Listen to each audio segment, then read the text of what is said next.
اس نے کہا دیکھو نا یہ تو اٹھاتی ہے تو پیار کرتا ہے اور میرے جب قریب آتا ہے تو اس کے لب و لہجے میں تلخی محسوس کرتا ہوں۔ اس نے کہا بچوں کو کیا پتا۔ خیر ایک طرف اس نے کھانے پینے کی چیزیں رکھ دی، ایک طرف انگارے رکھ دیے۔ وہ بھی حضرت آسیہ کہتی ہیں کہ تجھے سمجھ آئے بچے بچے ہوتے ہیں۔ حضرت موسیٰ بچے تو تھے پر تھے تو اللہ کے نبی نا، اللہ کے نبی تھے۔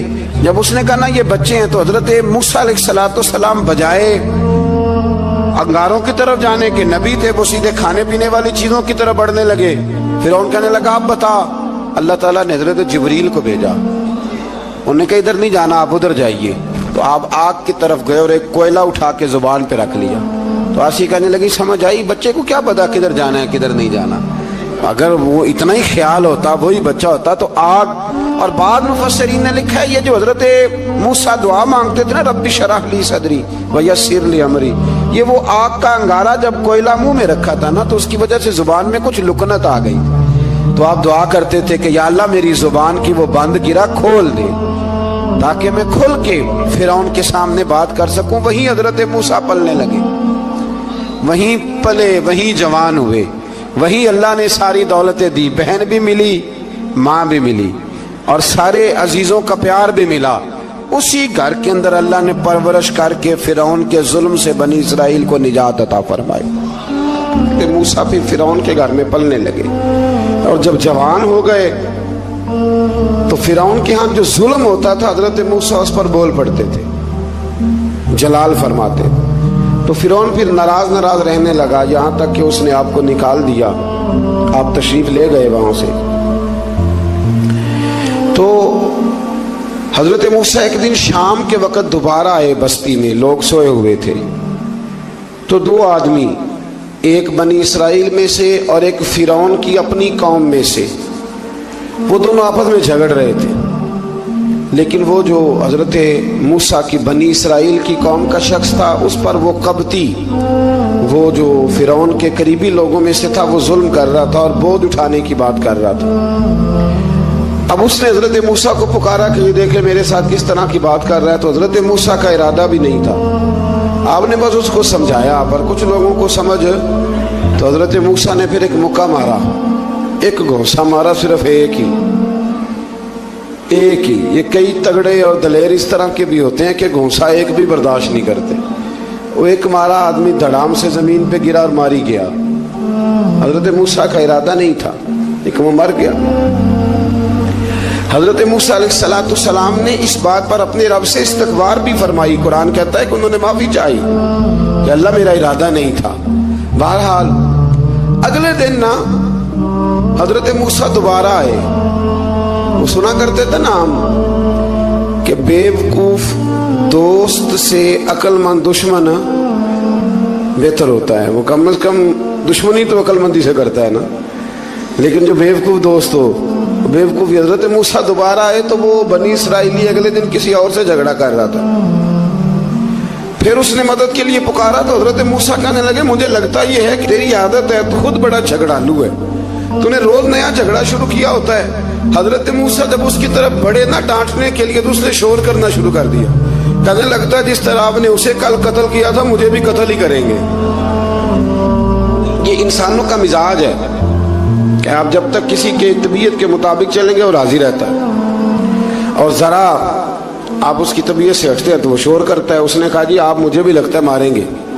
حضرت موسیٰ کلیم اللہ علی نبینا علیہ السلام کے بارے میں جب اس نے شور کیا تو بات پھر فرعون کے دربار تک گئی، وہ تو پہلے ہی بہانہ تلاش کر رہا تھا۔ اس نے کہا ڈھونڈو پکڑو اور معاذ اللہ شہید کریں گے۔ کسی نے آ کے خبر دی کہ آپ جہاں سے ہجرت کر جائیں، اس لیے کہ آپ کے لیے یہاں حالات درست، اور بھائی یہ چھوڑ دیا کریں بات کہ فلاں آدمی کے حق میں فلاں جگہ حالات کیسے خراب ہوئے، تو نبی کریم علیہ السلام مکہ چھوڑ کے کیوں آئے، حضرت موسیٰ علیہ السلام نے ہجرت کیوں فرمائی۔ یہ ایک ایسی عجیب بحث ہے جس کو لوگ بلا وجہ چھوڑ دیتے، بلا وجہ چھیڑ دیتے، اور بالخصوص کہ خاتون نے ایک دفعہ مجھے پیغام دیا تو میں بڑی اس کی بات سن کے مجھے عجیب لگا، وہ کہنے لگی کہ دوسری جگہ میری شادی ہوئی ہے، مجھے طلاق ہو گئی تھی، تو مجھے ایک تانا روز سننے کو ملتا ہے تو اتنی اچھی ہوتی تو وہاں نہ رہ لیتی۔ تو بھئی یہ کوئی تانے والی بات ہے، کوئی ضروری ہے کہ بیوی غلط ہوتی ہے تو طلاق ہوتی ہے؟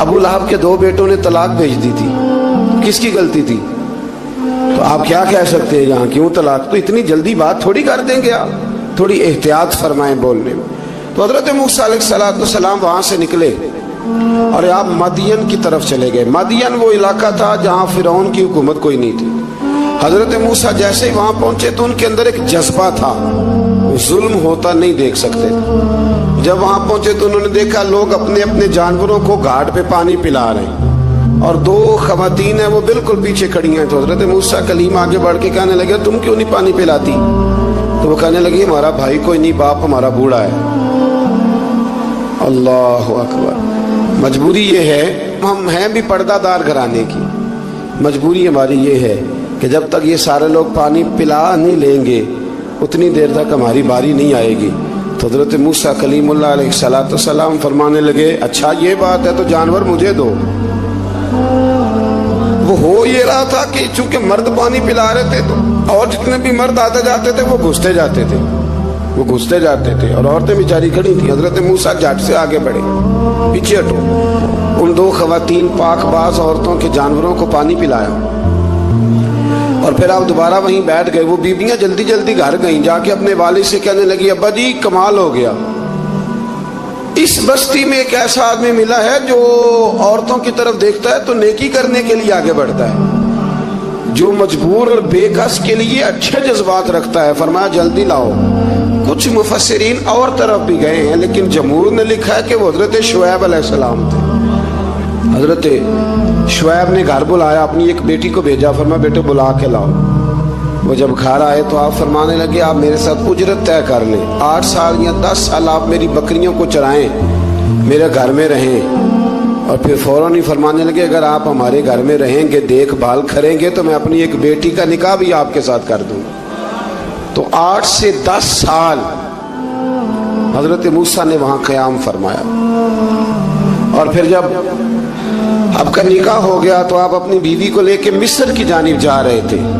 تو رستے میں نا ٹھنڈ زیادہ ہو گئی تو اپنی زوجہ سے کہنے لگے وہاں آگ جل رہی ہے, میں تیرے لیے آگ لے کے آتا ہوں تاکہ تو تاپ سکے, گرمی حاصل کر سکے. وہاں گئے تو درخت سے آواز آئی موسیٰ میں تیرا رب ہوں. درخت سے آواز آئی موسیٰ میں تیرا رب ہوں. اور حضرت موسیٰ کلیم اللہ کو وہاں وہی آنی شروع ہوئی. وہاں وہیں اللہ تعالیٰ نے انہیں وہ عصا عطا فرمایا جو پھر بعد میں اژدہا بنتا تھا. رب کریم نے وہیں حضرت موسیٰ کلیم کو وہیں ید بیضا عطا فرمایا. اپنا ہاتھ گریبان میں ڈال کے نکالتے تھے تو چاند اور سورج کی طرح روشنی دیا کرتا تھا. ید بیضا لیے بیٹھے ہیں اپنی. میں کبھی کبھی کہا کرتا ہوں کہ مولا کے دینے کے انداز بڑے انوکھے ہیں. بھائی یوسف کو کنویں میں پھینکتے ہیں تو اللہ مصر کا حکمران بنا دیتا. تو پھر حضرت موسیٰ وہاں سے واپس آئے اور آ کر کے آپ نے دوبارہ وہ سارا نظام زندگی شروع فرمایا. موسیٰ علیہ السلام نے ان کو دعوت حق دی اور کہا کہ میں تمہارے پاس واضح نشانیاں لایا ہوں, بنی اسرائیل کو میرے ساتھ بھیج دو. فرعون نے معجزات پیش کرنے کے لیے کہا تو حضرت موسیٰ علیہ السلام نے اپنا عصا زمین پہ ڈالا, اپنا عصا, اپنی چھڑی, اپنا ڈنڈا زمین پہ ڈالا تو وہ ایک واضح اژدہا بن گیا. پھر حضرت سیدنا موسیٰ علیہ السلام نے اپنا ہاتھ گریبان سے نکالا تو وہ دیکھنے والوں کے لیے روشن ہو گیا, ہاتھ کے اندر نور پیدا ہو گیا. ید بیضا لیے بیٹھے ہیں اپنی آستینوں میں. فرعون کے سرداروں نے حق کو قبول کرنے کی بجائے اسے جادو قرار دے دیا اور کہا کہ یہ تمہیں اپنے ملک سے نکالنا چاہتا ہے. انہوں نے کہا اس معاملے کو ذرا ڈھیل دو اور جادوگروں کو جمع کرو. جادوگر آئے. انہوں نے فرعون سے کہا کہ ہم حضرت موسیٰ کے مقابلے میں جادو تو دکھائیں گے معاذ اللہ, لیکن اگر ہم غالب آ گئے تو پھر ہمارا انعام کیا ہوگا؟ سودا پہلے طے کرنا ہے, کیا انعام ملے گا؟ اس نے کہا کہ اگر تم غالب آ گئے تو میں تمہیں اپنا قریبی بنا لوں گا. بادشاہوں کا قریبی ہونا بھی تو بڑی بات ہے نا, لوگ بڑے پاپڑ بیلتے ہیں قریبی ہونے کے لیے. اور یہ جو قریبی ہوتے ہیں نا, بالخصوص جو بادشاہوں کے قریبی ہوتے ہیں, بادشاہوں کی تباہی کا سبب بھی یہی لوگ ہی بنتے ہیں. یہ ان کو روز خبر دیتے ہیں کہ سب اچھا ہے, سب اچھا ہے. اور دنیا کے زیادہ تر حکمران انہی لوگوں کی وجہ سے تباہ ہوتے ہیں چونکہ ان کا خود عوام سے رابطہ نہیں رہتا. اگر وہ خود عوام کے ساتھ ڈائریکٹ رابطہ کریں تو شاید انہیں اچھی اور صاف ستھری چیزیں سمجھنے کو مل جائیں۔ خیر، جادوگروں نے جب کہا ہمیں کیا دو گے تو اس نے کہا تمہیں قریبی بنا لوں گا۔ جادوگروں نے موسیٰ علیہ السلام سے کہا کہ آپ پہل کریں گے یا ہم پہل کریں؟ تو موسیٰ علیہ السلام نے کہا تم پہل کرو۔ جب جادوگروں نے اپنی رسیاں زمین پہ ڈالیں تو لوگوں کی نگاہوں کو سحر زدہ کر دیا، جادو کر دیا اور انہیں ڈروا دیا۔ انہوں نے کہا یہ تو بڑا جادو لے آئے۔ تو اللہ تعالیٰ نے حضرت موسیٰ علیہ السلام کو حکم دیا کہ آپ بھی اپنا عصا زمین پہ ڈالیں۔ ان کی رسیاں سانپ بن گئی تھی نا، دراصل وہ سانپ بنی نہیں تھی، لوگوں کی آنکھوں پر جادو ہو گیا تھا، انہیں سانپ نظر آ رہا تھا۔ فرمایا آپ بھی اپنا عصا زمین پہ ڈالیں۔ وہ عصا سانپ بنا اور جادوگروں کی ساری چیزوں کو نگل ہی گیا۔ ان کی بہت ساری رسیاں سانپ بنی تھی، ان کا ایک ہی عصا سانپ بنا اور سب کو نگل گیا۔ اس طرح کے معجزے کی حقانیت اور جادوگروں کا بطلان ثابت ہوا اور فرعونی رسوا ہو گئے۔ جادوگر سجدے میں گر گئے اور اللہ پر ایمان لے آئے۔ فرعون نے انہیں دھمکی دی کہ تم میری اجازت کے بغیر ایمان لے آئے ہو، میں تمہارے ہاتھ اور پاؤں مخالف سمت سے کاٹ دوں گا، یعنی الٹا ہاتھ کاٹ دوں گا، سیدھا پیر کاٹ دوں گا، میری بغیر اجازت ایمان لے آئے ہو، اور تمہیں سولی پہ بھی چڑھوا دوں گا۔ انہوں نے کہا کہ ایمان لانے کی پاداش میں تم ہمیں سزا دینا چاہتے ہو؟ پھر انہوں نے اللہ تعالیٰ سے صبر اور استقامت کی دعا کی۔ اس کے بعد فرعون نے بنی اسرائیل کے بیٹوں کو قتل کرنے کی اور بیٹیوں کو زندہ چھوڑنے کا حکم دے دیا۔ موسیٰ علیہ السلام نے قوم کو صبر کی تلقین کی اور کہا کہ نیک انجام اہل تقویٰ کے لیے۔ یہاں ایک لطیف بات ہمارے صوفیاء نے بھی لکھی ہے۔ صوفیاء کہتے ہیں کہ فرعون نے کلمہ نہیں پڑھا پر جادوگر کلمہ پڑھ گئے۔ وہ کس طرح کلمہ پڑھ گئے؟ تو کہنے لگے دراصل انہوں نے آتے ہی حضرت موسیٰ کا ادب بڑا کیا تھا۔ جادوگر حضرت موسیٰ کے مقابلے میں آ کے بھی ان سے کہتے ہیں کہ رسیاں آپ پہلے ڈالیں گے کہ ہم ڈالیں؟ آپ عصا پہلے رکھیں گے کہ ہم رکھیں؟ تو اتنا سا ادب کیا تو رب کریم نے فرمایا جو نبی کا ادب کرے وہ بے ایمان نہیں رہ سکتا، جو نبی کا ادب کرے وہ بے ایمان نہیں رہ سکتا، اور جو نبی کی بے ادبی کرے وہ ایماندار نہیں رہ سکتا۔ ختم ہو گئی بات۔ یہاں ہمارے صوفیاء نے یہ بات لکھی ہے کہ چونکہ انہوں نے آتے ہی کہا تھا کہ آپ پہلے ڈالیں گے یا ہم پہلے ڈالیں، تو حضرت موسیٰ سے انہوں نے پوچھ لیا، نبی کے پوچھے بغیر پہل نہیں کی تو اللہ نے انہیں ایمان کی دولت عطا کر دی۔ اللہ تعالیٰ نے فرعونیوں پر قحط سالی کا عذاب نازل کیا۔ فرعونیوں کا طریقہ یہ تھا کہ اچھائی کو اپنا کمال گردانتے تھے، کہتے تھے یہ ہماری طرف سے، اور برائی کو معاذ اللہ بدشگونی کے طور پر موسیٰ علیہ السلام کی طرف منسوب کرتے تھے، کہتے تھے معاذ اللہ آپ کی وجہ سے یہ سارا کچھ ہو رہا ہے۔ ہوتے نا نہیں کہتے ہیں جب سے میں وہاں گیا ہوں تب سے۔ ہمارے بزرگ ایک لطیفہ بھی سنایا کرتے تھے کہ کسی زمیندار نے نماز پڑھنی شروع کی تھی تو اس کے جانور مرنے شروع ہو گئے۔ اب لوگ سمجھتے ہیں کہ معاذ اللہ شاید یہ کسی بزرگ کے سبب سے ایسا ہے، حالانکہ یہ تو اللہ کی طرف سے آزمائش ہوتی ہے، اس کی حکمتیں ہوتی ہیں۔ اللہ تبارک و تعالیٰ نے ان پر عذاب کیا نازل کیا؟ آیت نمبر 130 اور 143 کا بھی آپ سورہ اعراف کی پڑھیں تو اللہ تعالیٰ نے ان پر ٹڈیوں کا، جموں کا، مینڈکوں کا اور خون کا عذاب نازل کیا۔ یہ کس قسم کا عذاب ہے؟ جمعے پڑ گئے، ٹڈیاں آ گئی، یہ اللہ نے عذاب نازل کیا۔ جب وہ عذاب میں مبتلا ہوئے تو موسیٰ علیہ السلام سے کہا کہ آپ اللہ سے دعا کریں کہ ہم سے یہ عذاب ٹل جائے، اگر ایسا ہوا تو ہم ایمان لے آئیں گے، بنی اسرائیل کو بھی آزاد کر دیں گے۔ لیکن موسیٰ علیہ السلام کی دعا کے نتیجے میں جب عذاب ٹل جانے کے بعد فرعونی پھر اپنے وعدے سے پھر گئے۔ بنو قریظہ والوں نے بھی کئی دفعہ حضور سے وعدے کیے پر اپنے وعدوں پر قائم۔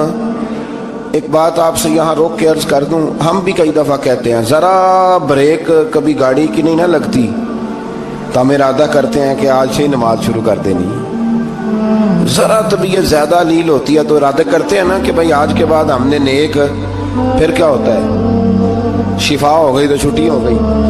یہ طریقہ درست نہیں، یہ تو کفار کا طریقہ بیان کیا نا قرآن پاک نے۔ یہاں فرمایا جب اللہ تبارک و تعالیٰ نے انہیں نجات دے دی تو اپنے وعدے سے مکر گئے، تو پھر اللہ تبارک و تعالیٰ نے بنی اسرائیل کو سمندر پار کر کے ایسی قوم کے پاس پہنچا دیا جو بتوں کی پرستش کرتی تھی۔ وہ تو بچ گئے لیکن فرعونی سارے دریا کے اندر غرق ہو گئے۔ حضرت موسیٰ علیہ السلام سے کہنے لگے کہ ہمارے لیے بھی یہ خدا بنا دیجئے۔ حضرت موسیٰ علیہ السلام نے فرمایا بت پرستی کرنے والے جاہل ہیں۔ یہ بت پرست قوم کے پاس جب گئے نا بنی اسرائیل والے، بت پوجتے ہوئے دیکھا تو کہنے لگے ہمارے لیے بھی سامنے بنا کے رکھ دو۔ فرمایا یہ تو جاہل ہے، تم انہیں دیکھ کے اثر قبول کر رہے ہو، اور اپنی جاہلیت کے باعث یہ ہلاک ہونے والے بھی ہیں۔ پھر اللہ تعالیٰ نے بنی اسرائیل پر اپنی نعمتوں کا ذکر فرمایا، اور موسیٰ علیہ السلام نے اپنی قوم میں ہارون علیہ السلام کو اپنا جانشین فرمایا اور کوہ طور پر تشریف لے گئے۔ اللہ نے فرمایا وہاں آ جائیں، میں آپ کو تورات عطا کرتا ہوں۔ 40 دن کا یہ عرصہ تھا۔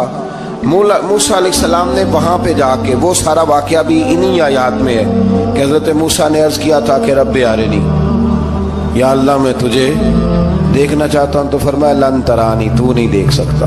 وہ بھی یہاں اللہ نے ذکر فرمایا۔ پھر اللہ تعالیٰ نے اپنی ایک تجلی جب کوہ طور پہ ڈالی تو حضرت موسیٰ علیہ السلام تاب نہ لا سکے اور بے ہوش ہو گئے، اور پہاڑ بھی ریزہ ریزہ ہو گیا۔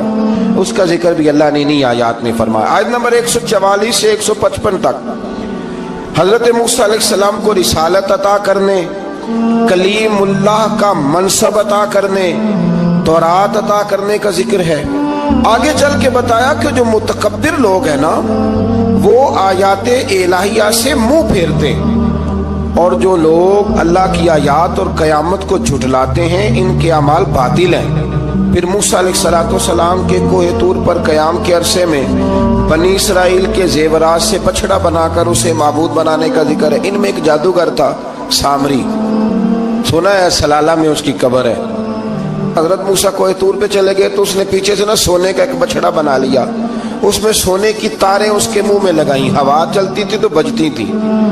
اتنے کمزور عقیدے کی یہ قوم تھی کہ انہوں نے فٹافٹ ماننا شروع کر لیا، فٹافٹ ماننا، کہنے لگے یہ ٹھیک ہے۔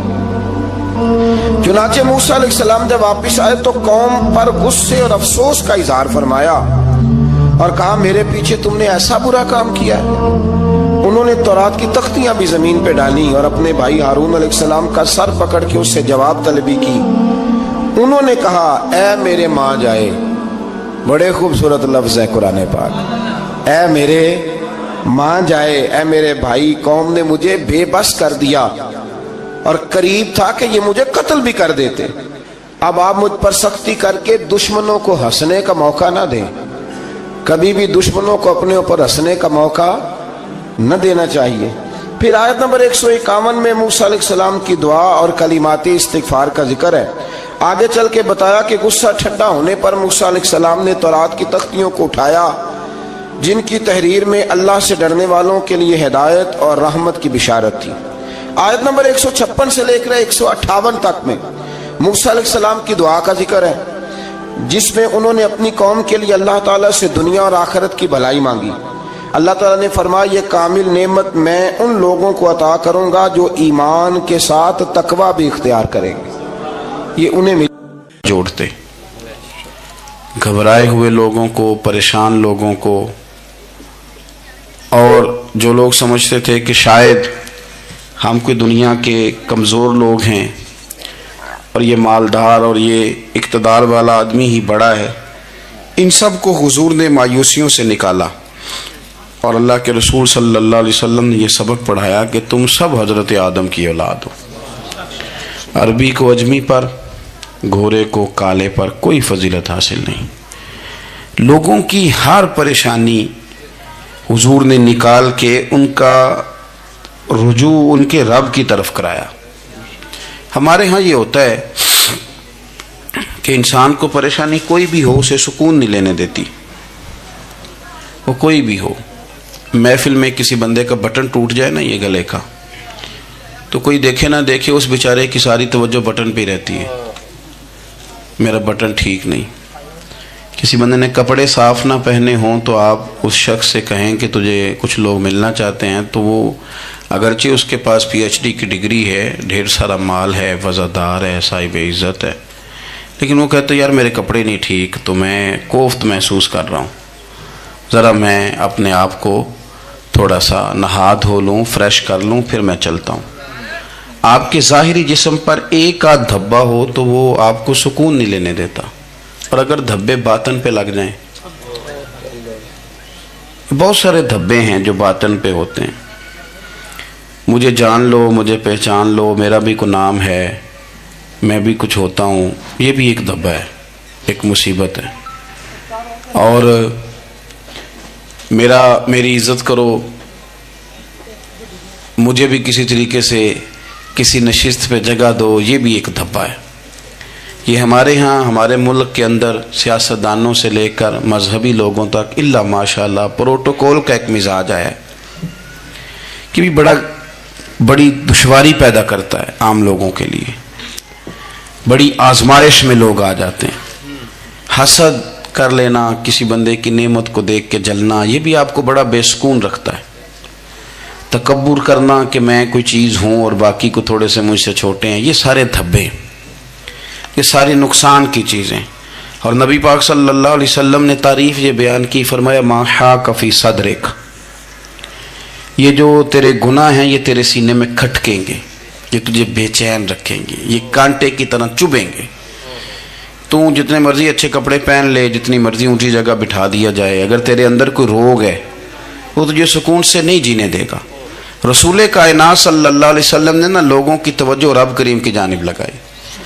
حضور نے لوگوں کو بتلایا کہ تمہارا رب نا عاجزی کو پسند کرتا ہے، تمہارا رب سادگی کو پسند کرتا ہے، تمہارا رب انسانوں سے پیار کرنے والے کو پسند کرتا ہے. حضور سید عالم صلی اللہ علیہ وسلم نے ہمیں یہ سبق پڑھایا کہ زیادہ باتیں کرنے والے کو نہیں، اللہ سچ بولنے والے کو پسند کرتا ہے. بہت اونچے اور لمبے چوڑے دولت والے اور مالدار آدمی کو نہیں، بلکہ جو آدمی دیانتداری سے زندگی گزارے رب اس کو زیادہ محبوب رکھتا ہے. تو ہماری یہ جتنی بھی آزمائشیں ہیں، میلاد والے محبوب صلی اللہ علیہ وسلم نے نا یہ ساری ہماری دور فرما دی، ساری. آپ دیکھیں ہمارے ہاں ایک بیماری ہوتی ہے، وہ تکبر کی بیماری ہے. اور وہ صرف مالدار کوئی نہیں ہوتا، بلکہ حضرت سعدی شیرازی فرماتے ہیں کہ میں نے بہت سارے جھکے ہوئے لوگوں میں تکبر دیکھا ہے. جو بڑا میٹھا بولتے ہیں نا، کئی دفعہ کہتے ہیں جی کیا بات ہے جی، سبحان اللہ ماشاء اللہ، بڑا میٹھا بولتے ہیں. تو یہ نہیں میٹھا نہیں بول رہے ہوتے، یہ آپ کو شیشے میں اتار رہے ہوتے ہیں. آپ نے کسی کی تعریف کرنی ہے تو پشت کے پیچھے کریں، وہ اصل تعریف ہے. آپ کوئی ایسا کام نہ کریں جس سے چھلکے لفظوں میں کہ میں نے کسی کو بنایا ہے. اس سے نا آپ کو خود محسوس ہوگا کہ میں حقیقت پہ زندگی نہیں گزار رہا، میں تو کوئی اداکاری کر رہا ہوں. اور جو لوگ کہتے کچھ اور ہیں کرتے کچھ اور ہیں، تو وہ خود بڑے پریشان رہتے ہیں. وہ جانتے ہیں کہ یار یہ میں کہاں الجھ گیا ہوں. تو بھائی یہ جو بہت زیادہ ہمارے دلوں کے اندر چیز ہے، اور یہ ہر مقام پر بہت سارے لوگوں کو یہ چیز حاصل ہے. میں دیکھتا ہوں کہ درجہ بدرجہ ان چیزوں کا شمار ہے. کچھ کا خیال ہے کہ میری ڈگری زیادہ ہے، اور کچھ کا خیال ہے کہ مجھے عقل زیادہ ہے. کچھ کا خیال ہے کہ میری شہرت زیادہ ہے، تو کچھ کا خیال ہے کہ میری دولت زیادہ ہے. آہستہ آہستہ وہ الجھاؤ پیدا ہوتا ہے. کسی کا کچھ نہیں جاتا، وہ خود آدمی بے چین رہتا ہے. حال دیکھیں نا، یہ میری طرح کو بندہ آ جائے نا محفل میں، جس کو عادت ہے اسٹیج پہ بیٹھنے کی، اچھے لوگوں کی، بزرگوں کی، سادات کی بات نہیں کرتا، تو اس کو کبھی بیچارے کو پیچھے بیٹھنا پڑ جائے نا، تو وہ گردن اونچی کر کر کے نقیب محفل کو دکھاتا ہے کہ میں آ گیا، کسی طریقے میں بھی ساتھ لے کے بے چین رہتا ہے. اور اگر اسے سکون حاصل ہو کہ بھئی حضور کی محفل میں بیٹھنا ہے، سبحان اللہ، جہاں جگہ مل گئی وہیں پہ ٹھیک ہو. اور وہ سکون کے ساتھ، دیکھو اس محفل کا مہمان خصوصی میں نہیں،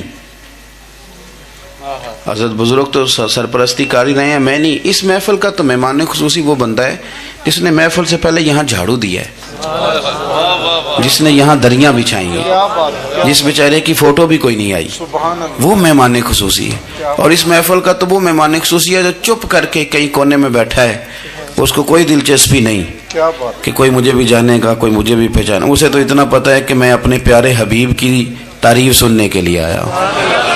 آپ اپنے اس طرح آپ کا ذوق دوبالا رہے گا. اگر آپ عاجزی کے ساتھ، انکساری کے ساتھ، رب رسول کی رضا کے لیے کسی جگہ بھی آپ اپنے آپ کو سیٹ کر لیں گے تو ماحول آپ کا ٹھیک رہے. ورنہ آپ الجھاؤ کا شکار ہیں، ورنہ آپ پریشان ہیں، ورنہ آپ تکلیف میں، ورنہ آپ آزمائش میں.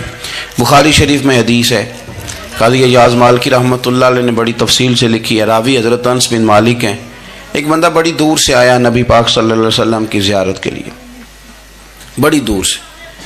عرب کے جو سردار ہوتے تھے ان کے بڑے ناز نخرے ہوتے تھے، وہ خیر آج بھی ہیں، پروٹوکول کا ماحول آج بھی، یعنی وزیر صاحب کے آگے 2-4 گاڑیاں نہ ہوں تو ان کو مزہ ہی نہیں آتا، پولیس والے آگے پیچھے بھاگیں تو حالانکہ ان کو نہیں پتا کہ جو پولیس والے آگے پیچھے بھاگ رہے ہیں نا، یہ حکومت بدلی تو گرفتار کرنے بھی انہوں نے ہی آنا ہے، لیکن وہ بڑا مزہ آتا ہے جب لوگ گاڑی کے پیچھے بھاگتے ہیں، کیا بات ہے جناب، بڑی بات۔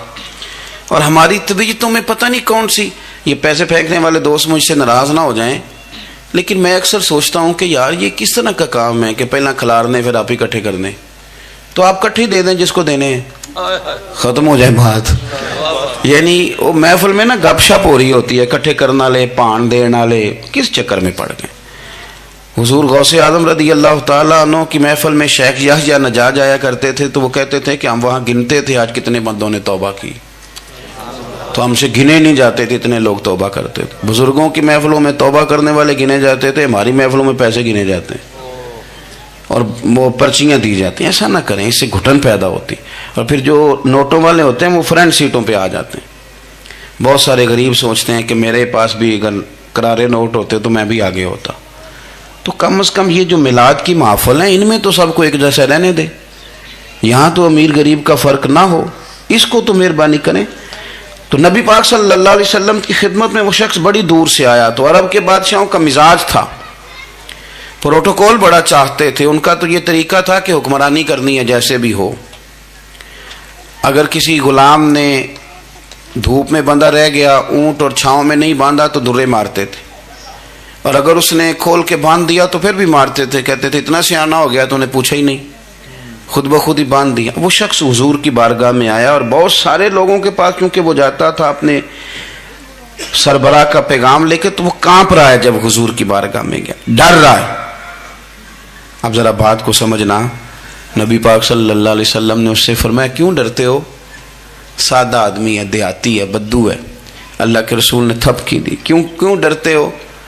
تو کہتے ہیں حضور مجھے آداب نہیں آتے اور مجھے ڈر آتا ہے، کوئی بات اگر ایسی ہو گئی آپ مدینے کی حکومت کے سربراہ ہیں تو کہیں آپ ناراض نہ ہو جائیں۔ حضرت انس بن مالک فرماتے ہیں بات کہاں کی تھی پہنچ کہاں گئی، جب اس نے یہ کہا نا کہ آپ تو حکومت کے سربراہ ہیں، کہیں کوئی غلطی نہ مجھ سے ہو جائے، تو نبی پاک کی آنکھوں میں آنسو آ گئے، حضور رونے لگے، اور نبی پاک صلی اللہ علیہ وسلم فرمانے لگے نہ بھائی تو کسی حکومت کے سربراہ کے پاس نہیں آیا، نہ تو اس بیٹے کے پاس آیا ہے جس کی ماں گوشت کے خشک ٹکڑے کھا کے بھی گزارا کر لیتی۔ میں تو ایک غریب ماں کا بیٹا ہوں،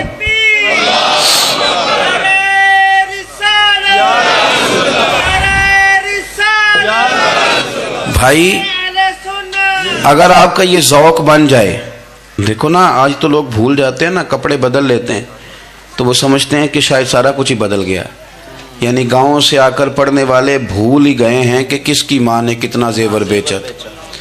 لوگ بھول جاتے ہیں چیزوں کو، اپنے ماضی کو یاد رکھیں، آپ لوگوں کے ساتھ پیار کریں، آپ لوگوں کو موقع دیں، آپ تھوڑی سی اور کوشش کریں اس شخص تک جانے کی جو آپ کو مایوس نظر آ رہا ہے، پریشان نظر آ رہا ہے۔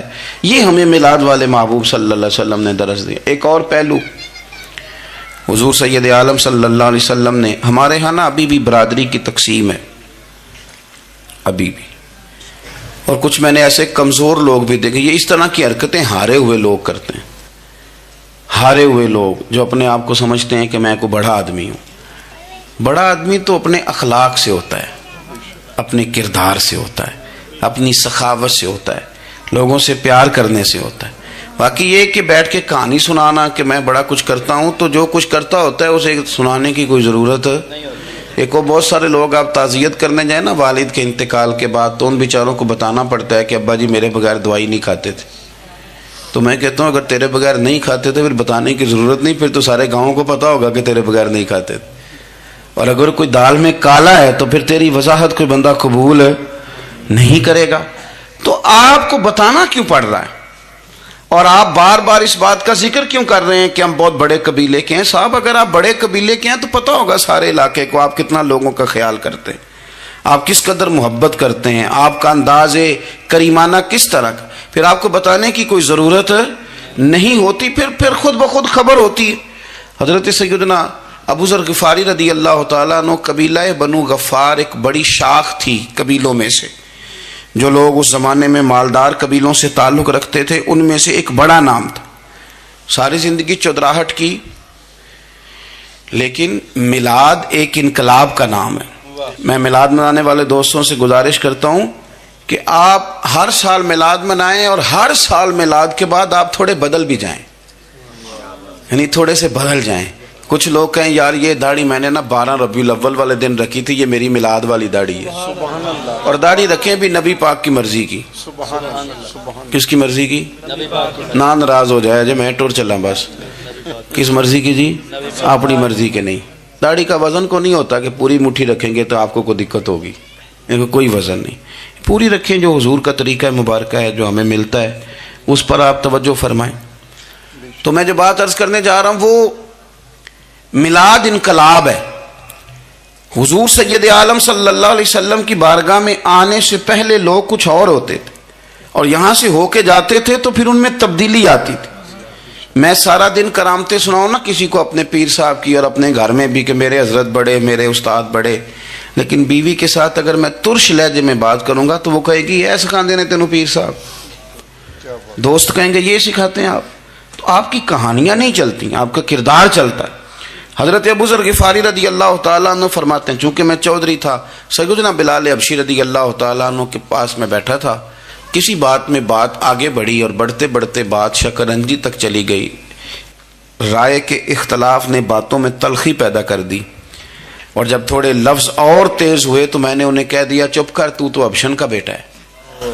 کس کے بیٹے تھے حضرت بلال؟ کہتے ہیں جب انہوں نے مجھے کہا تو میرا دل بڑا ٹوٹا، لیکن میں نے ارادہ کیا کہ میں نے حضور کی بارگاہ میں نہیں عرض کرنی، اب ہر بات کی ہم حضور کی بارگاہ میں شکایت کریں۔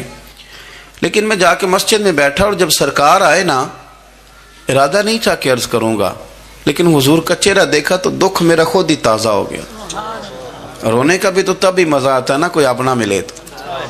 فرماتے ہیں کہ میرے آنسو نا بغیر اختیار کے چھلک پڑے اور میں کھل کے روئے، کھل کے۔ قربان جاؤں محبوب کے بھی حضور نے پاس نہیں بلایا، بلکہ نبی پاک اٹھ کے خود میرے پاس آئے اور مجھے کندھوں سے پکڑ کے سینے سے لگایا، اور جب میں کھل کے رو لیا تو حضور میرے آنسو پوچھنے لگے۔